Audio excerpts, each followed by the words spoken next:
Hello there, it's Mike. Oh, and it's Katie. And it's episode 125. And what are we talking about today, Katie? Spawn and monsters. On this week of Cup of Rad.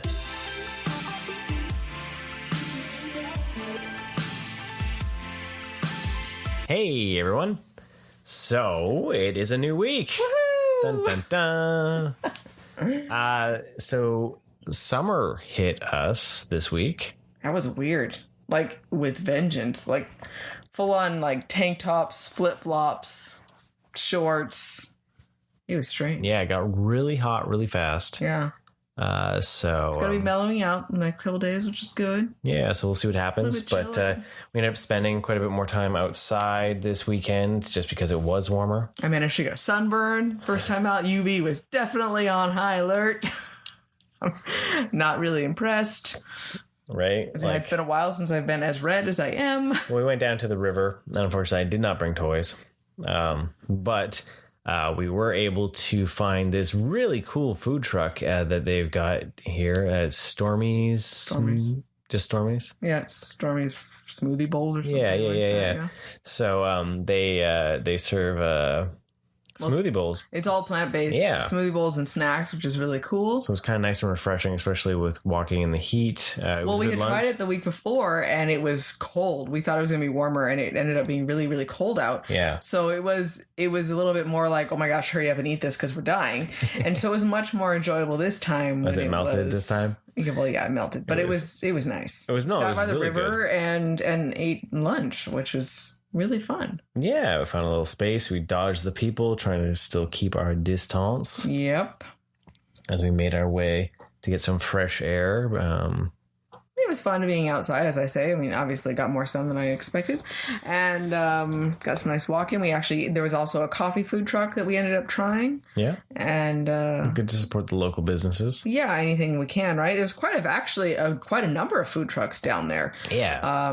There's like 6 or 7 of them on the park area there by the river, which was really cool because, I mean, it's only a little less than a 10-minute walk from our house. Mm-hmm. And so that'll be fun. I think I'm not like we need food to help us get there, but it is quite a fun little scene developing there. And it was nice to be reminded of how easy it was to really get there. Yeah. So. Oh, totally. So, yeah. So that was pretty exciting. I think going forward, we're probably going to start having a bit more smoothie bowls even at home just to kind of like not stave use the kitchen. Yeah, right? The heat. So. Well, yeah, we made a bunch of lists of all of our fun ingredients, and we thought it'd be nice and refreshing, get some good micronutrients in there as well, and then this week we're not drinking; we're actually drinking tea. We're in the focus of trying to take our health back a little bit. We need a little bit of a break from that. We had some alcohol on Friday, and a little less of that right now. A little less inflammatory. COVID has also caused us to not do as much stuff when it comes to health and fitness. So I definitely am starting to feel the pull to actually like buckle down a little bit more. Yeah, especially the hot weather. I think the hot weather hit. The hot weather was because I've been really proud of myself going to the gym. That has helped because I've had more of a schedule for myself. I know Mike's job is harder schedule wise to be able to get there. But we're trying to focus on food wise and any little bits we can to help. But yeah, when it suddenly, you got to switch up what you're wearing and you're warm. It's a good reminder. So, but I went and I found a whole box. We did some reorganization, found a box of some old, summer weather and a bathing suit I thought I had gotten rid of. I'm very excited to have found all that stuff. So I'm still looking forward to the first day we get to go to the lake. Even if I just sit on the beach. I was already asking, and I know it's gonna be too cold. Just because it's hot air doesn't mean the water's gonna be good. Yeah, I know. But I think next time it's weather like this, I just want to go up there and just sit in the sun and maybe try to get some sun on my legs. Okay, then just do it. I know. I'm going to. I'm just gonna go do it, man. Like, oh my gosh. Yeah. One of the reasons, if you're wondering why I'm not too keen on going to the lake so early, is that kiddo sees water and goes in water. It doesn't matter. And it's been his jam, no matter what age. He just sees water and he needs to go in it. Even though he knows it's freezing. Yeah. And he will turn purple. But he will go into it anyway. So So if we went up there and we're like, oh, we're just supposed to be picnicking, he'll find a reason to get in the water. I'd be curious to see if he still does that now. He tries to get in the river. Okay. If we get too far on down the banks. It's like, but what about this, huh? Yeah, okay. Like that one warmer day that me and him went for a walk down the river. We were out there and he was like, oh, I wonder if I can go in here. Too bad I didn't bring my swimsuit. I'm like, dude, it's going to be cold. Yeah, this stuff is snow water. Like he takes his shoes off, starts like going. I'm like, I don't even have a towel. Like, and then he just stands there. Oh, what do I do now? Wait till you air dry. That's what you do. Mm-hmm. So yeah, he sees water, he goes in it. Yeah, okay. If he can walk into it, he will just. That is true. That is true. Calls to him. I don't know why, but it calls to him. So it calls to you. I'm just saying Moana. But as we've been talking, my excitement for Spawn has been amping up. That is Mike's singular focus right now. Let's just be reminding that. It is. Well, because there's been news that some listings have shown up on GameStop, meaning that some of the stuff has been somewhat announced. Leaky, kind of no photos fully, some teaser shots from prototypes, right? Like there's been like the prototype of the Gunslinger, which wasn't on the GameStop listings. Yeah, okay. Which I'm hoping doesn't mean it's going to be somewhat exclusive somewhere, because it seems like it's too cool of a Spawn not to be a regular release. Mm-hmm. They already showed some images of a test of the Redeemer, which is like the anti-Spawn. Oh, okay. They're going with a modern look, not the original. It was more black and purple and gold, which reminds me of New Orleans more. Right? Yeah. It's the blue and gold with the big white wings that they're going with. But then there's supposed to be the Raven Spawn, which is another bad guy. And then they're going to be doing a Clown Deluxe, which actually had a higher price tag than the regular figures. Oh, yeah. That's what you're saying, yeah. So that'll be interesting. And then they had the Mega. And the Mega was the Violator. And it was like, in the States, it was like $50. Crazy. So that'll be exciting to see how big that thing is, or how intricate that is, right? So I'm like super excited. Like the 90s kid in me is like, yes. And I told him he's just moved to a new decade now. Yeah. He's figured out his 80s stuff. Is enough of it now. And, the stuff's secured. And now we're just moving on. Yeah. Well, all we gotta. You've already done your Power Rangers. Now we're back to the 90s, I guess. Yeah. So pretty much. Yeah. Oh, speaking of toys and new things, though, we haven't talked about that, but that Ahsoka hot toy. Yeah. Oh my goodness. That got announced. That just got announced. That looks amazing.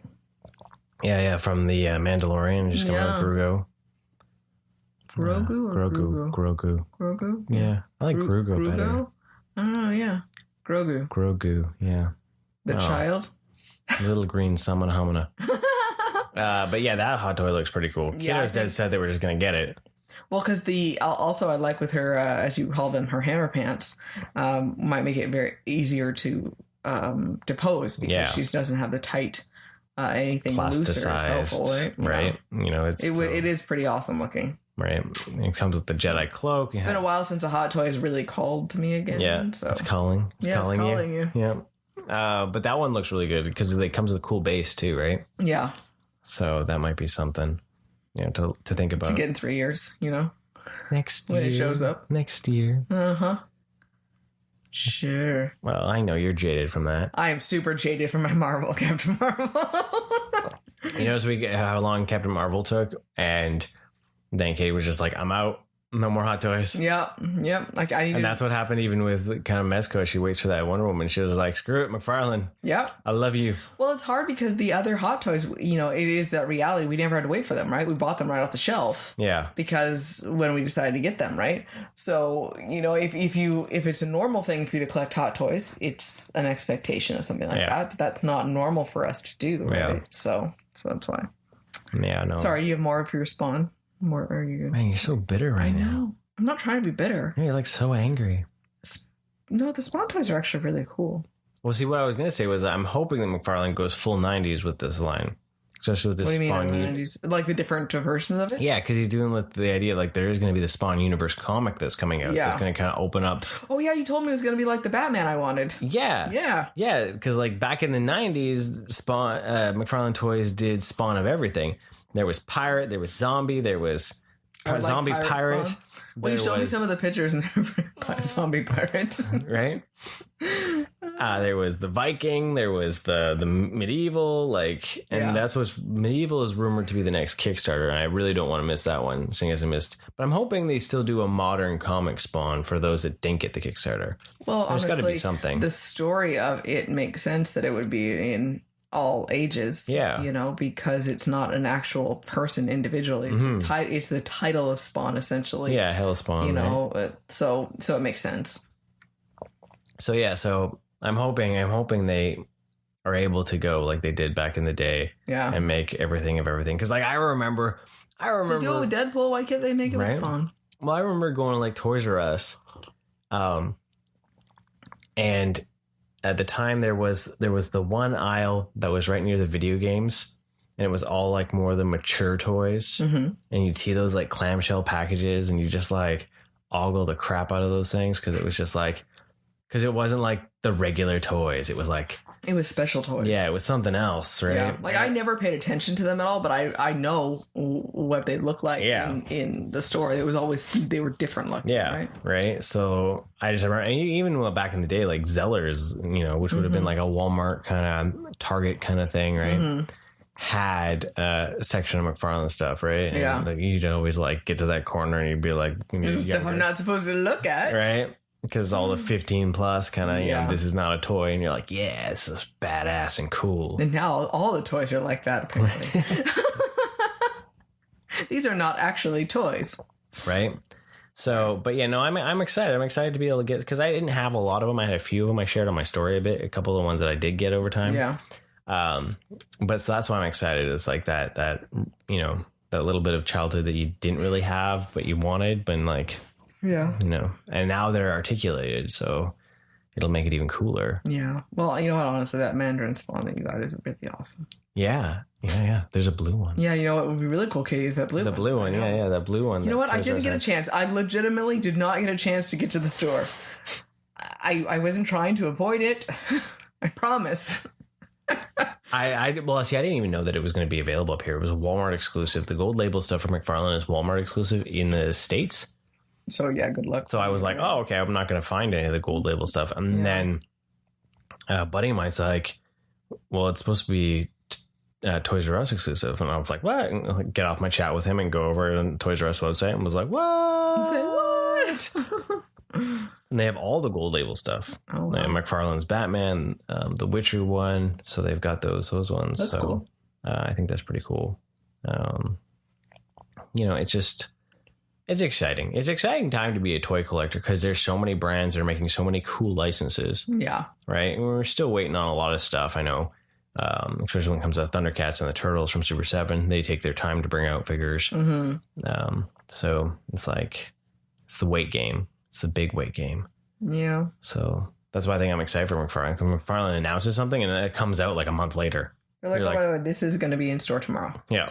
Like, what? Just so you know. Yeah.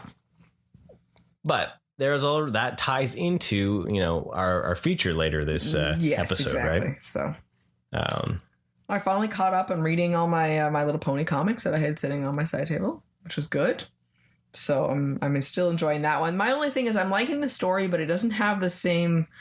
It's missing a little bit of that weird break the fourth wall pop culture reference in some of this stuff. Like I've seen some of them were definitely there. Like the one episode that's hilarious because they're called episodes. The one comic that had like the random like Kiss concert in it was pretty hilarious. But the last few, they were still good, but they missed that like weird connection to the real world feel. Yeah. That was the only thing, but it was kind of cute because Pinkie Pie was like actually having a romance, so it was a little bit different for her to have a different emotion expression, which was kind of cute. So yeah, I finally got to read those. Got trapped by the cat, so I figured I might as well. Cat paralysis. Yeah, cat paralysis kicked in, and comics were read. Nice, so, good stuff. Nice. But So what did we catch up on this week for TV? Well, we watched more Thundercats. Yeah. You had some words about Thundercats. Well, hey, guess what we found out? So after the Return of Thundera, the series just continues. So we're wondering, like, is it going to be lost episodes or does it continue? It continues with the stories of New Thundera. Yeah. And it was hilarious because Kiddo was like, what happened to Tagra? Right? Yeah. He's like, what's going on with why did they just disappear? Right. And they haven't even talked about Third Earth. No, they're not checking on him at all. It's just like, not even whatever. A phone call. So we decide that him and Pumaira are just having a grand time running amok and making babies. And they're repopulating Third Earth. Third Earth. So yeah, what we've decided is Mumra's a little bitch.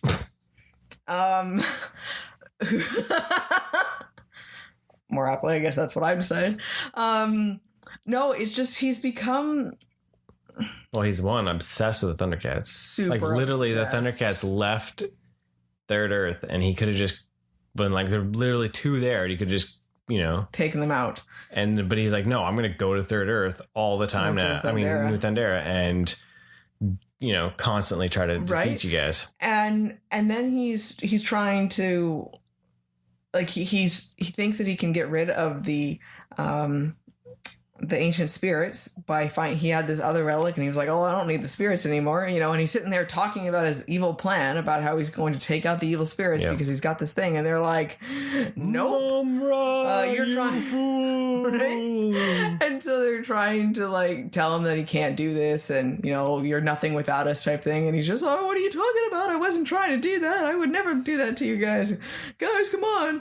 And they made him leave his little shiny ball outside because it was basically, you got to choose. Yeah, that was hilarious. He goes off and he gets his orb and he comes back and they just seal the door up. They're like, Mumra, no, you can't enter with that. Right? And he's like, but come on, guys, let me in. And he's like, no. Yeah, so it was like, you got to leave that at the door. You're never coming in. Yep. And it was okay. But if I can't get into the tomb, then I'll die. He's like, it's my home. Okay, I'll leave it outside, guys.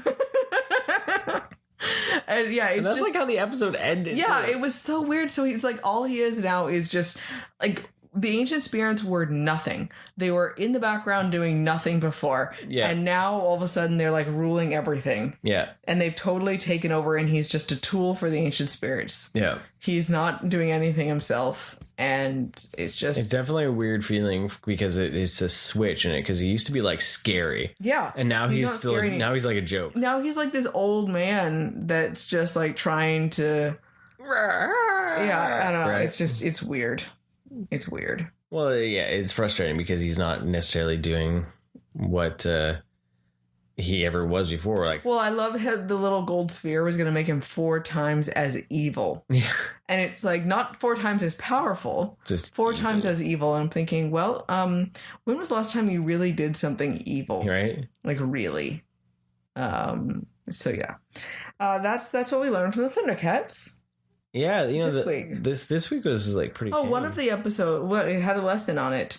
What was the lesson? It was like the, kids don't do this.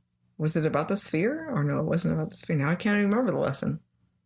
I don't know. No, there was these 4 episodes we watched this weekend were not really like. Oh, Leah, the episode Leah. Oh yeah, it was a little girl and the scary mirror demon that was there, and it was the idea that you shouldn't keep secrets from people, that make sure you share with someone, an adult who cares, if there is a secret that is, even if they tell you, you shouldn't tell anyone about it. Yeah, that was the lesson. And it was a good lesson by all means. But yeah, the mirror demon, or well, it was Mumra, who was pretending to be the magical wizard, told her not to say anything to anyone about the doll that was going to help her find her family. Yeah. And it was the mirror demon causing chaos in the house. So it was like a little Chucky doll. Yeah. I think it was pretty awesome. Then there was a Frogman episode. Oh yeah. And like the Frogman actually would be a pretty cool figure because it was just wild looking. So that was all I remember for that, was like, hey, that'd be a cool figure. Yeah, I don't remember. I remember how it started, and I remember the Frogman. I could not tell you how that ended. How weird. It was like that Roar episode of Swampy Johnny, though, with the raising of the water. Oh. Yeah. Yeah, so then we watched Roar. I've had a couple episodes of that. And poor Tigra, he just gets the shaft in that show. I feel so bad for him. They're always like, Tigra, why do you suck so bad? Yeah. He's just like, guys, come on. Yeah, I'm trying to help you. Yeah, they definitely pick on him a lot more than. Yeah. But then it kind of shows, though, that they. But in the feeling, original one, they were just like, whatever, yep. Tiger's gone. Peace out, Tiger. Was it in, it was obviously it was Roar. And he's like, yeah, and here's this bolo whip. And they're like, no one's ever heard of a bolo whip. Like, oh my God, that's so true. That is a completely made up thing for the show. Yeah. So. It's still a cool weapon, though. Oh, I know. It probably isn't actually made up, but I don't know. Maybe it is. I'm not really sure. Yeah. Could be a different culture. Who knows? So, yeah. That's the Thundercats recap. We're on our last disc next weekend. We start our next disc. Last disc. Apparently, I have to get that reboot. Dun, dun, dun. There's too many good voice actors. Obviously, it's good. Yeah, I keep showing her all the actors that are in there. She's like, oh, yeah. Ooh. Mm-hmm. So. Oh, you know what? Is coming out with the new release toys that you guys are excited about is the new Harry Potter Lego stuff. Yes. It's the 20th anniversary edition of Harry Potter Lego. Mm-hmm. So what they've decided to do this time around is every set's going to come with a gold minifigure, and they're also going to come with wizard cards. Which is super awesome. So. They are bringing out wizard chess. Like a buildable wizard chess. And that is my favorite scene. Yeah, it's in minifigure scale too. It's amazing. They're bringing out also a phoenix. Like a build phoenix, which is really cool. And they're bringing out, it's the Chamber of Secrets, isn't it? Yeah. Set, which is really awesome. And then a Honeydukes, is it? Mm-hmm. That's really cool. Little Hogsmeade set. Yeah. The start of that village, I think. Yeah, that's really awesome. Right. I mean, I don't know where we're going to put any of it at all. But it's just too awesome. Right. So I thought that was pretty cool to see, like that'll be pretty exciting especially for Potter fans and Lego fans, to build those because the castle just keeps getting bigger. Oh, yeah. Right. And these pieces that are going to come actually are going to fit to raise your castle up. Really? Right? Yeah. Oh, my goodness. So we can put it in there. I mean, it'd be hard if it's only like part of the castle is raised up, but. Yeah, it's going to be on weird levels then, but still, it's going to be building it up. That's cool. Yeah. Yeah, so they're available for pre-order soon. Yeah. You said they come out in the summer? June 1st and August 1st. So they're breaking them up a bit. So which is nice. But yeah, I was, at first when I first saw it, I'm like, oh, what is that? Oh, wait, no, there actually are new sets. Mm-hmm. Like, this is really cool. Yeah. So, super awesome. So, other than cartoons, we had our Friday night TV extravaganza. And we watched The Falcon and the Winter Soldier. Mm-hmm. That was a good episode. That one was epic. Like, that one had really that good went by acting. really fast, and it was just so well done. Lots happening. Lots going on. That one was really excellent. Yeah. No, there was a lot going on in that episode, but the acting it too, because even in its lull, right? It still was a well-paced story, right? Leading up to the final episode here, which will be quite interesting to see. So how many more episodes we have? We only have one more left? Yeah. I thought we had more. No. Oh, it's just one. Wow. What? Yeah. What? Yeah. Too much what? We don't know what's going to come out of everything. I don't believe you. It's one more episode, dude. I don't believe you. Totally one more episode. Hey, you know what? If Bucky smiled and he was adorable. Because he was flirting with a lady. I was super starstruck. It reminded me of you, actually, though, but because that's what you would be like. Cold, staring, super silent, just watching. Yep, see? That's you right there. Never. Yeah. No. Mm-hmm. No, I don't know what you're talking about. Yeah, he totally is. But yes, he was flirting with Sam's sister, which is quite funny. Honestly, they were so cute between him and Sam and their little banter. They're like, you can see their friendship and their respect growing. Like, it's not like they hated each other, but like it's like the grumpy old men, but they actually really like being around each other, and it was just adorable. Yeah. Well, I guess at the end of the thing, Bucky is a grumpy old man. Oh, she totally is. 190 or whatever. 109. Yeah. She's not 190. He sure acts like it sometimes. Right? But actually, what I was thinking was, like, if this had been a show that they were planning on doing a second season for, if it had already been announced, like, hey, we're doing a second season, this would have been the final episode of that season, probably. Yeah. With him opening the case at the end. Yeah, that was like really hard, like not being able to get to see it. Right. I was just like, what's in the box?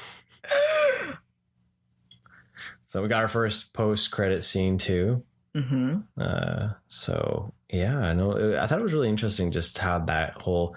You almost do feel sorry for Walker in this moment because of the way the government treats him for what he did.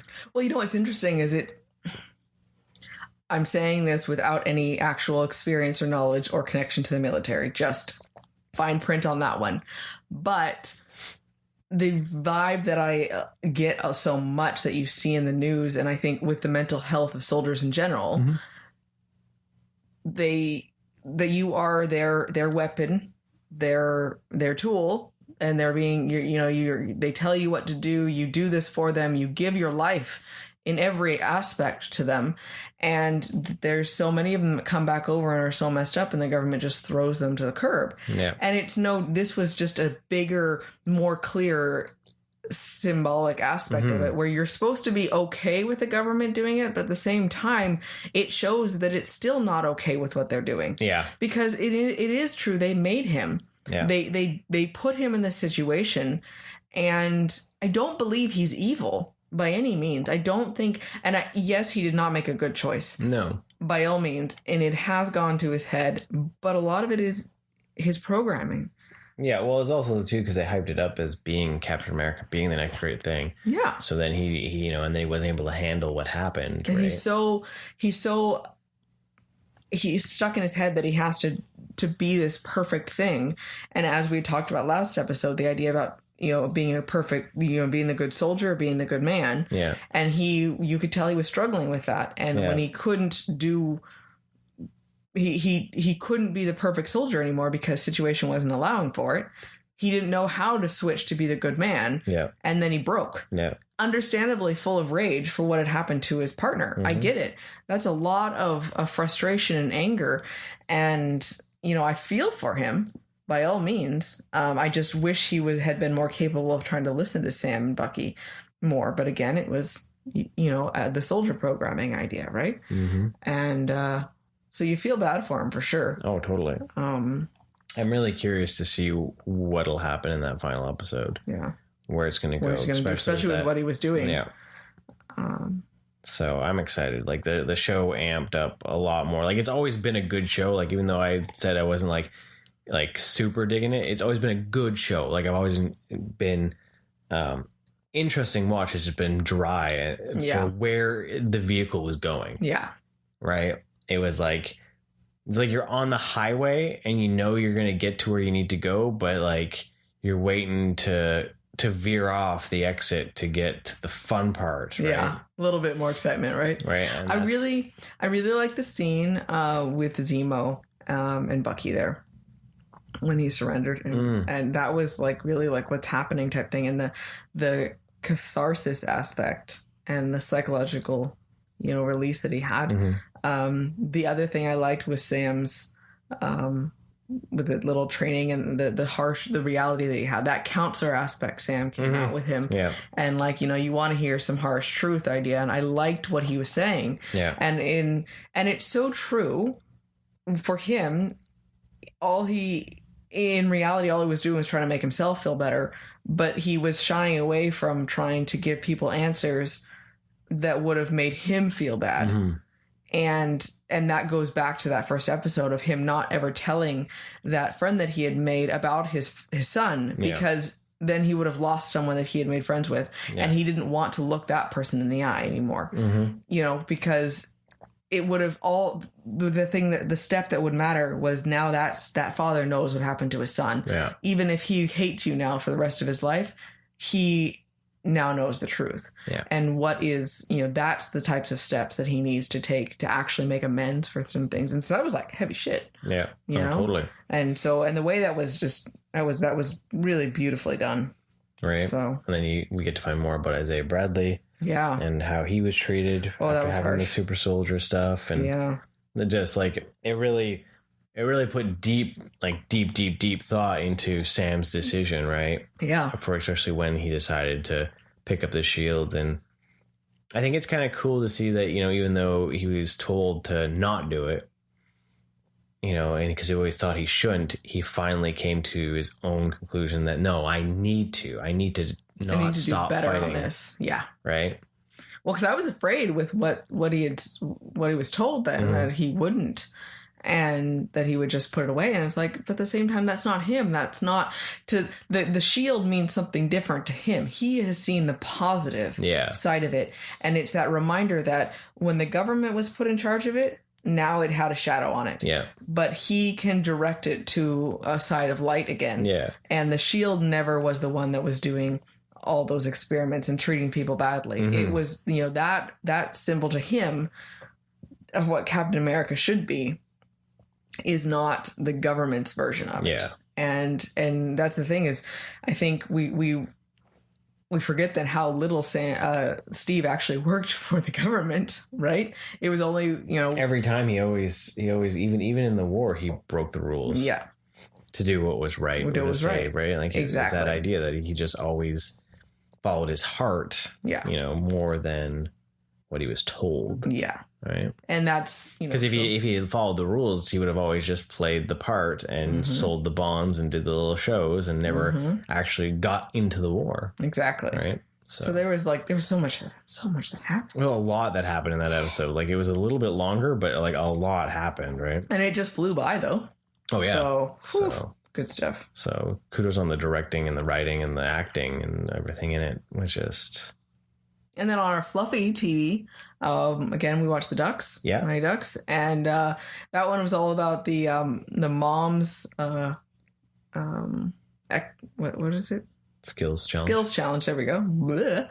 And that was interesting because it's still just another looking at how the Mighty Ducks team handles themselves. Yeah. Holding on to technicalities, not having the fun anymore, and not that camaraderie of like, we're all enjoying this and it's just fun. We're all just having fun.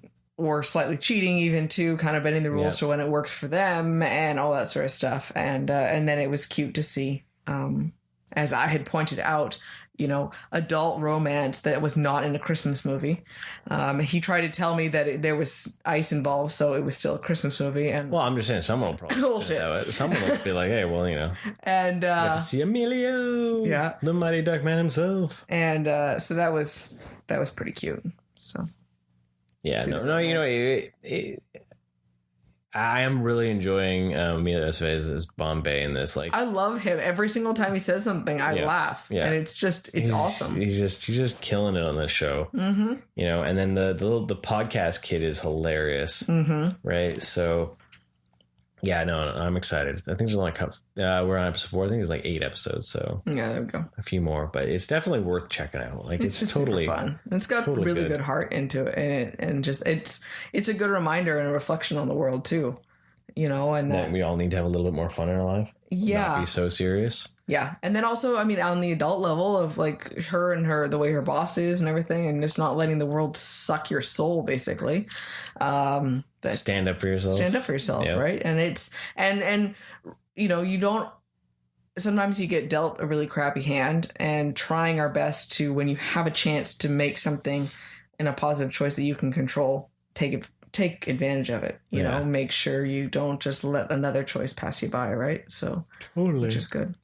Totally. So there was our TV. And well, no, you got to experience Eve's power and Invincible more. Invincible. So, and you decided you wanted her powers. That's it. The question now of what superpower would you have? I would have her power. I would be the goddess of creation. Creation power. Yep. That's, as I say, if you notice, I am not just a superhero. I would turn myself into a goddess. That is because she flew out into the woods and made herself a treehouse. Yeah. That sold me right there. I'm like, yes. It wasn't just a tree house. It was an Ewok village. Yeah. It was amazing. That sold me right there. It was so cool. It was kind of a nice episode because it wasn't... Well, it actually still had some blood in it, I guess. But it was kind of nifty to see some other things as like... Kind of like... This is like the lull episode where like... Things are kind of happening more in the background, but you get to like then experience some things like Eve and stuff a bit more while... it's like a calm before the storm feel. That scene between the tailor and... Omni-Man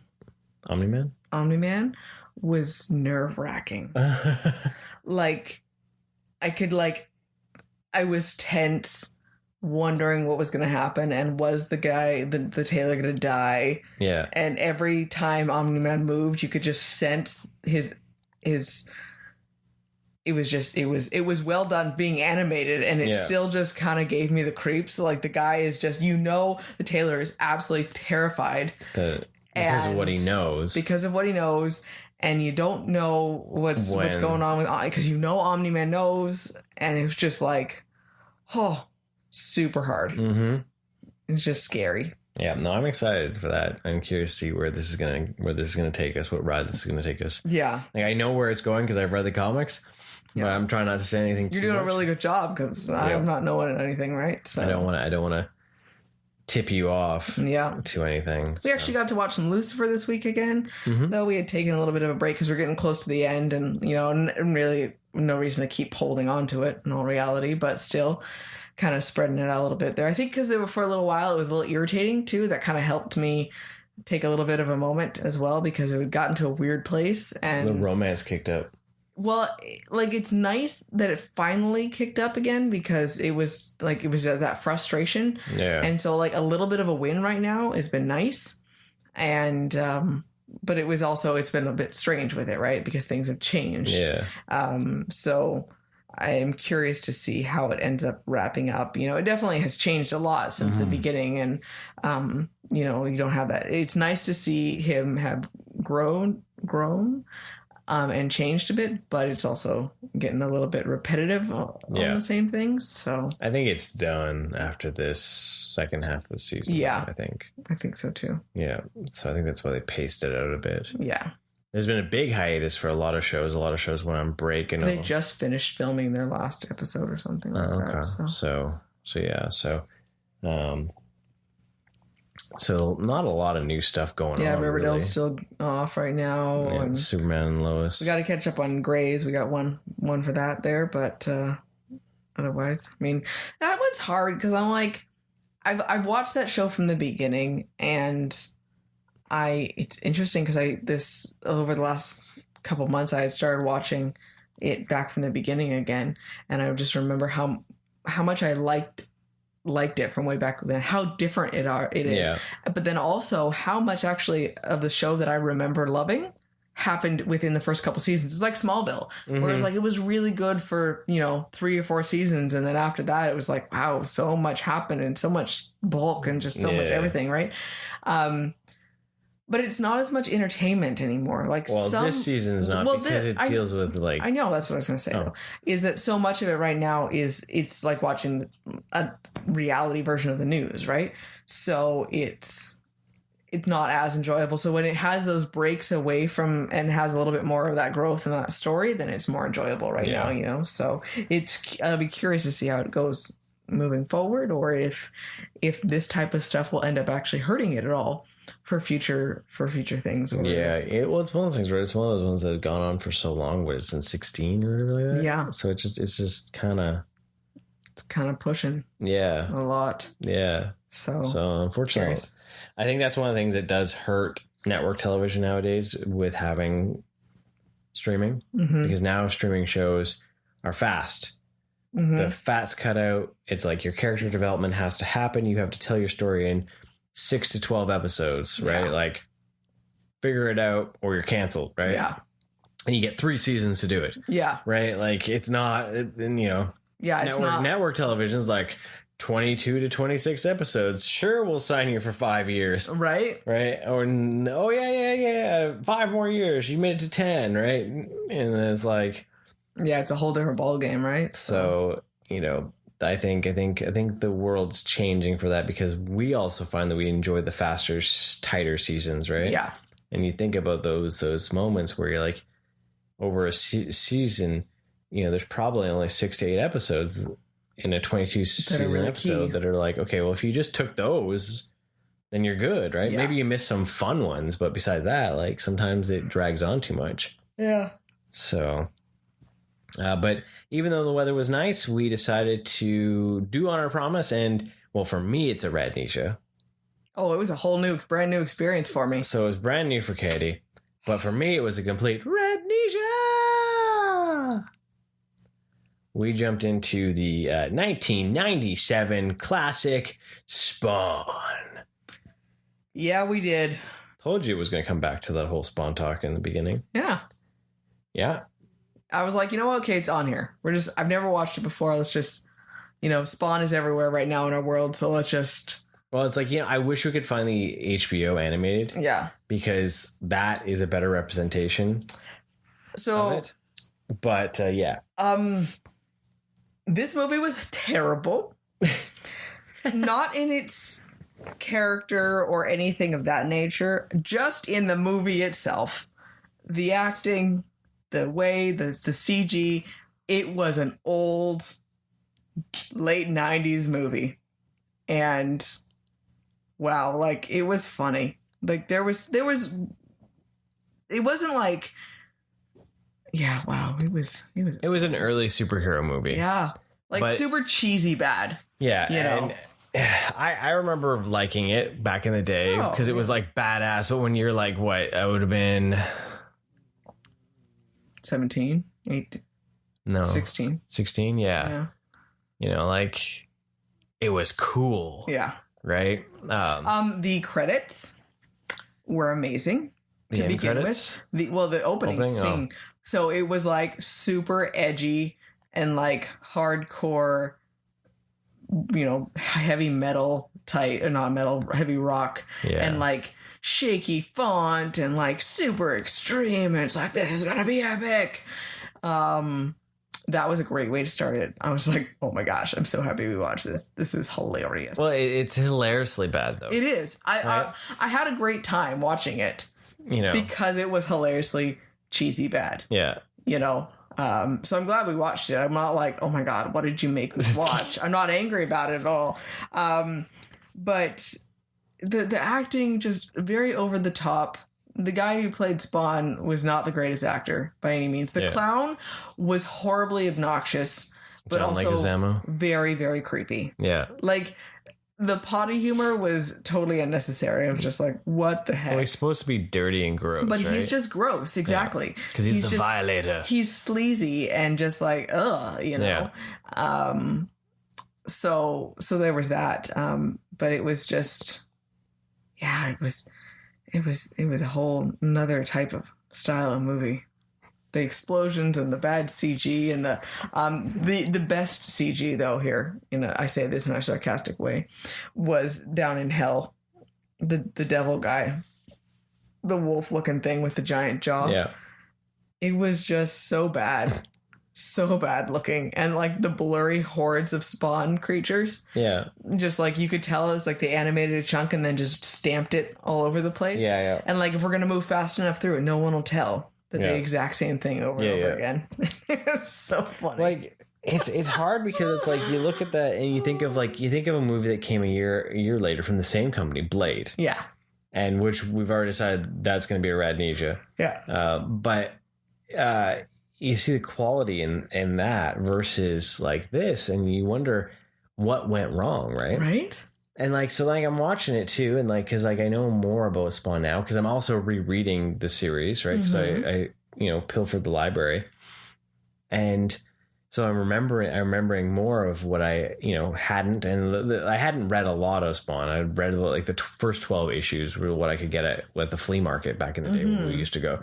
So after that was my extensive knowledge of Spawn, right? But you look at now reading it so close and seeing, the fact that they whitewashed Harry, right, and that Wynn is actually he's a bigger character than what they kind of made him out to be. Oh. He's actually the first Redeemer. Oh, okay. Right? He gets pulled up to heaven to become the anti-Spawn. So it's before he's called Redeemer. He's anti-Spawn. Oh, okay. Right? And he fails, right, in that. And it's not until where I'm reading now, which was the 6th trade, which is around the 30s in the issues, that this is where this story is kind of taken from. Oh, wow. Right?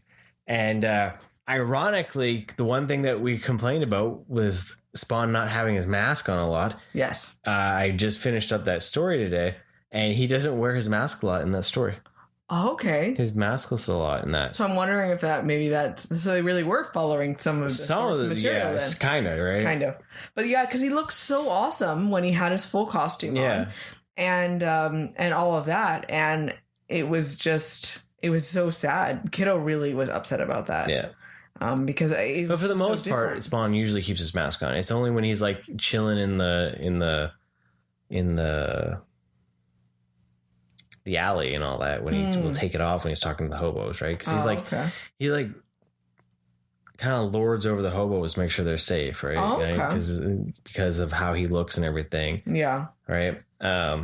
But yeah, so it's like I love that he, like, as I say, he wasn't the greatest actor, but the way it was written too. He Michael would just Jai White. He's like a kickboxer, is what he is. He would just like stare off, and like it just was not. It had his moments where you're just like, dude, you're just standing there, just staring into nothingness for a while. And it was obviously how it was written too. Oh yeah, the character, right? I mean, in that style, he was just so unresponsive. He wasn't quick reacting at all. It was just like staring off. Well, it's like they wanted those moments that are in the comic, but then they forgot that there is monologue that's happening, and they never gave it a monologue. Yeah, it was just like awkward.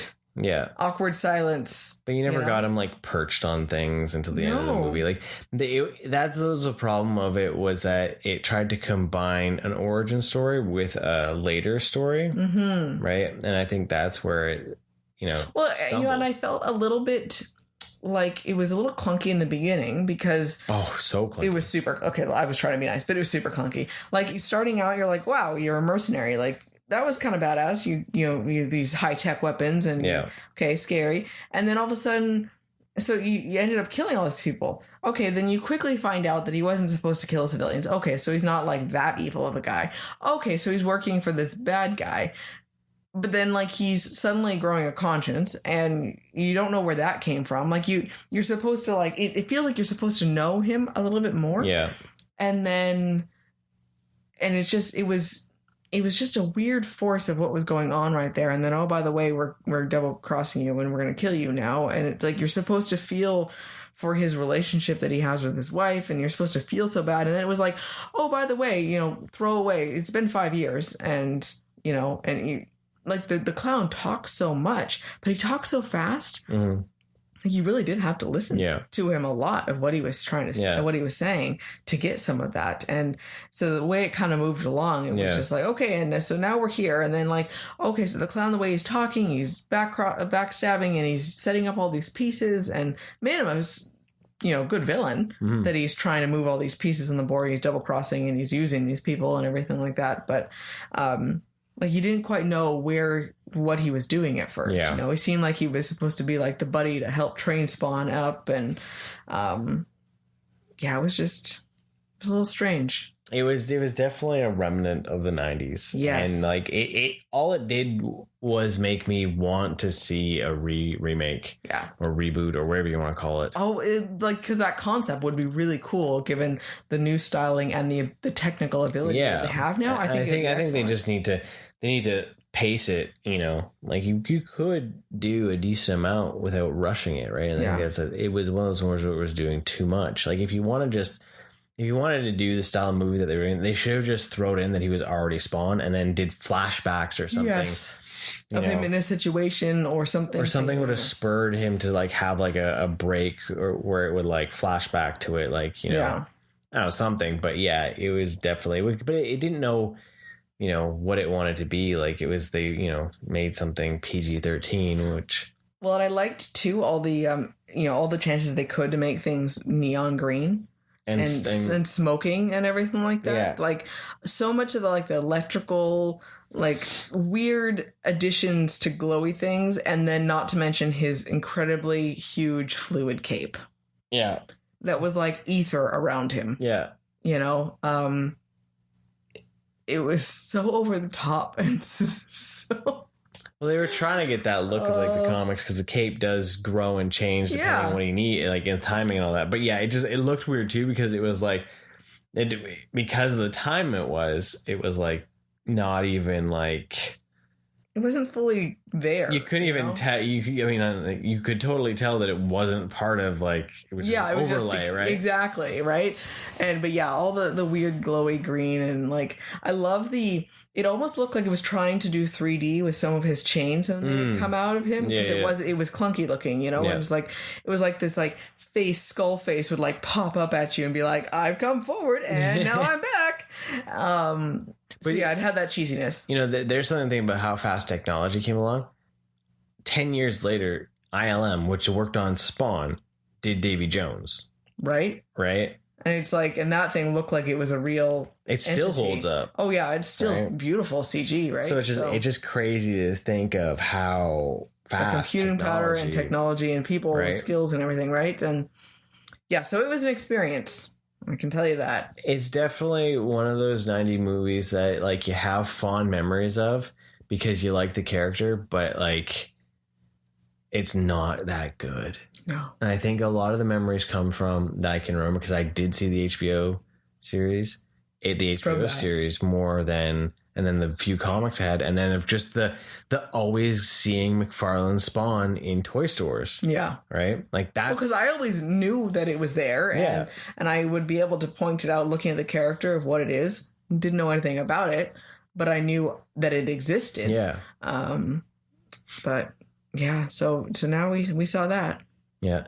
I'm on a full quest. I'm going to read everything because I've got, so much of the trades from the library and all that, but I'm hoping to be able to get all the way up to the current stuff. That's pretty cool. Well, hopefully one day we can find a way to watch the HBO stuff. Yeah. Who knows, right? So, but yeah, definitely an experience, right? And I hope, because Blumhouse was supposed to be producing with McFarlane. Like, I hope something happens. Like, I would love to be able to see it, right? There's got to be something exciting that can happen with it and revitalize this franchise. Yeah. On the silver screen, or even at home or something. Like, maybe they need to make it a series, a live action series instead. That would be cool. To really like treat it like Mando or something, and just do something like that. That might be better because of the depth of the story, the character, and everything that's in it, right? Yeah, like all the different layers, so they don't ever have to be stuck with a 2-hour runtime, right? Yeah, exactly. And then that might be something they could try to get across for more budget wise too, of a little bit more smaller bites even too, and something like that, right? So so Spawn. There we go. So we watched a new movie that came out on Netflix. This is one that I didn't know was it considered a Netflix original because if it's on Netflix and it hasn't been on something else, it is a Netflix. But see, that's the problem is it was on our cable box back when they were dropping things for pay. Weird, right? It was one of those like $35 like early access. Netflix bought it, and now it's a Netflix original. Yeah, right. Because it was one of those ones where I saw it and I was like, "Oh, cool! I'll wait till it comes out to like for the $6 kind of thing. I'll pay for it." Right. Speaking of the Netflix original aspect, though, that was another point with Lucifer. It is not a Netflix original. Netflix is, it has the current seasons. The last little bit there. Well, it's the Netflix original last like 2 or 3 seasons. Yeah, that's right? it. But yet it says Netflix original. It should just be Netflix Presents. Yeah. Quite honestly. It is not an original from them. They just own it now. So that's how they treat things. If it's on their service, it's Netflix original. And they've financed it or done anything something, with it. Then all the seasons are, right? Yeah, now all let's take Riverdale. Riverdale's on there as a Netflix original. It's a CW show. That is true. It has nothing to do with Netflix. Yeah. So... but yeah, so you had wanted to watch Love and Monsters. Yeah, and and then I saw that it was coming, and I'm like, oh yeah, it show up as an ad, kind of like. So we turned it on, and it was the first thing. It was number 1 in Canada. Okay, we're watching this. All right, it's up, finally available. So Theo had said we should watch this because they had watched it before we did from Insane Dragon Ball. So timing was right because it was like, hey, we want to watch something. And we had enough time. So we're like, yes. So we finally got to check this one out. Yeah. The whole premise is the idea that it's from what I saw from the trailers, it was the idea that something had happened and like bugs had become monsters. And this kid was going to find his girlfriend. That's all I knew about it from the trailers. So that's what I thought was, let's check it out, right? It reminds me a lot of a PG-13 Zombieland. Yes, exactly. That's what I was thinking too, yeah. The bumbling, starry-eyed lover that needs to learn a lesson on his journey and basically... without sounding harsh, man up. Yeah. Right? To become... face his fears of sorts. And become who he is inside, right? Yeah. Not relying on the trauma that he experienced to hold him back, right? Yeah. So... I love the premise. So that we had a giant asteroid coming towards Earth. We decide, as humans, like we do, to blow it up with rockets. And the stuff that we sent up of all the chemicals... for the rocket fuel rained back down on Earth, poisoned everyone, and mutated all the animals, especially the insects and the amphibians and cold-blooded things. Anything cold-blooded got mutated. So we created giant bugs, giant lizards, giant amphibians, all this sort of reptiles, amphibians. And within a year, 95% of the human population is died. Yeah, and everyone's living in like bunkers and that are left. And it's been 7 years then afterwards. So I thought it was a really interesting concept for the end of the world because it's something totally different. And... that little bit of fate. Fate. Yeah. For the fact that we, even as humans, though, we feel like we can always protect against any catastrophe. Yeah. And an asteroid is just another form of Mother Nature. Yeah. And we feel like we can control Mother Nature, and we just take one thing out, and it's like, nope, we were supposed to end this. And we find another way to do it. And I thought that was an interesting commentary on it. Yeah. Because we always just assume that we'll be able to stop everything that happens. And we can't control everything that happens. And, so that was, he's living in a bunker, and it's that he had broken out. He got split up in a different bunker from his girlfriend. And, he's lonely because everyone has kind of find pairs. And he doesn't have anyone, and he kind of takes care, and he's not the warrior, he's the homebody. He cooks and he takes care of the tech and that type of stuff, right? Yeah. So I really liked the movie. It was a pretty fun movie. It was super fun. I definitely say if you got Netflix, check it out. Yeah. It's PG-13. It's pretty tame, but it was just it reminded me of a Zombieland. Just that fun, goofy. He was just so it was happy. It was happy, exactly. It was a very positive thing. There was intense action. There was really good feel good, inspirational feelings. And the monsters were pretty cool to see. Yeah, people. You had a really good sense of camaraderie. A good feeling of what human being connections can actually be, and it was really uplifting, honestly. Yeah. Yeah. I really, really enjoyed it. Kind of that idea of like just stepping forward and facing it and making it happen. Yeah. Not waiting for it to happen or waiting for death, waiting to move forward. Move forward, do something, find that hope again. Yeah. And learning and I love his adventures and just, he had asked, because he finds these people ask, how do I keep surviving idea. And it was like, well, you just got to be lucky enough to survive a few bad mistakes and you'll learn pretty quick. Yeah. And it's that idea that, when we are capable of so much more if we're actually put into a situation. And if we're okay with our mistakes. Exactly. And if we can learn and, remember these different things, and you never know when that information that we had gathered is going to help us in the future when something else presents itself. Yeah. And just what human nature, it was a fun reminder of what we're capable of, no matter what type of situation we're in, right? So yeah, I would highly recommend it. I really enjoyed it. Because it's brand new, I don't want to talk about spoiling it too much with that. Yeah. But just go watch it. Yeah, it's a good time. Like it had some laughs, had some action, and yeah. Love and monsters. Yeah. So this is the end of the episode. It is the end. I got nothing else to say this week. Hey, we're done, man. Peace out. But we did see that there was some other movies that showed up on our thing that we were curious about. So I think we're gonna watch Underworld. Yeah, because Katie's never seen Underworld. Yeah, and he showed me about halfway through the trailer. I was like, dude, we're watching this. So this is happening. I think next weekend is going to be Black Leather and Vampires. Yep. So that's how we're going to end this episode, with that little tease. So stay rad, dudes. Thanks for joining us, everyone. Have a wonderful day. Thank you for listening. Want more rad content? Follow us on Facebook, Instagram, and Twitter. And don't forget to subscribe, rate us, and leave us a review. And remember, be excellent to each other and party on, dudes!